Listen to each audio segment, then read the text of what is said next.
ನಾನಿವತ್ತು ಮನೆಯಲ್ಲಿ old Monk chicken try ಮಾಡಿದ್ದೆ. ನೋಡೋದಕ್ಕೆ ಡಿಲಿಷಿಯಸ್ ಆಗಿದೆ, ಆದ್ರೆ ಟೇಸ್ಟ್ ಹೇಗಿತ್ತು ಅನ್ನೋ ಹಾನೆಸ್ಟ್ ರಿವ್ಯೂ ಹೇಳ್ತೀನಿ. ಈ ವಿಡಿಯೋನ ಕೊನೆವರೆಗೂ ನೋಡಿ. ಇದನ್ನ ಮಾಡೋದಕ್ಕೆ ಮೊದಲಿಗೆ ಒಂದು ಪ್ಯಾನ್ಗೆ ಆಯಿಲ್ ಹಾಕಿ 2 ಈರುಳ್ಳಿಯನ್ನು ಸಣ್ಣದಾಗಿ ಕಟ್ ಮಾಡಿ ಹಾಕೊಳ್ಳಿ. ಈರುಳ್ಳಿ ಫ್ರೈ ಆದ್ಮೇಲೆ 2 ಮೆಣಸಿನಕಾಯಿ, 1 ಸ್ಪೂನ್ ಶುಂಠಿ ಬೆಳ್ಳುಳ್ಳಿ ಪೇಸ್ಟ್ ಹಾಕಿ, ಆಮೇಲೆ ಕರಿಬೇವು ಸೊಪ್ಪು ಹಾಕಿ 2 ಟೊಮೆಟೊ ಹಾಕಿ ಚೆನ್ನಾಗಿ ಮಿಕ್ಸ್ ಮಾಡಿ. ಈಗ 3 spoon Kashmiri red chilli powder, 1 spoon ಧನಿಯಾ, ಸ್ವಲ್ಪ ಅರಿಶಿಣ, 1 ಸ್ಪೂನ್ ಜೀರಿಗೆ, ಸ್ವಲ್ಪ ಗರಂ ಮಸಾಲ ಹಾಕಿ ಮಿಕ್ಸ್ ಮಾಡಿ. ಈಗ 1 ಕೆಜಿ ಚಿಕನ್ ಹಾಕ್ತಿದ್ದೀನಿ. ನಂತರ ಸ್ವಲ್ಪ ಉಪ್ಪು ಹಾಕಿ ಬೇಯೋದಕ್ಕೆ ಬಿಡಿ.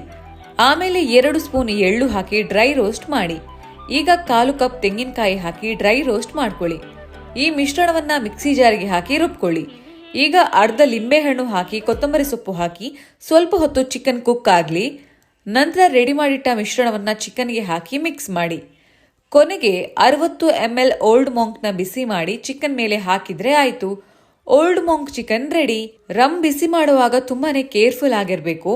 ಇನ್ನು ಟೇಸ್ಟ್ ಬಗ್ಗೆ ಹೇಳ್ಬೇಕಂದ್ರೆ ನನಗೇನು ಅಷ್ಟು ಇಷ್ಟ ಆಗಿಲ್ಲ. ಚಿಕನ್ ತಿನ್ನೋವಾಗ ರಮ್ ಸ್ಮೆಲ್ ಬರ್ತಿತ್ತು.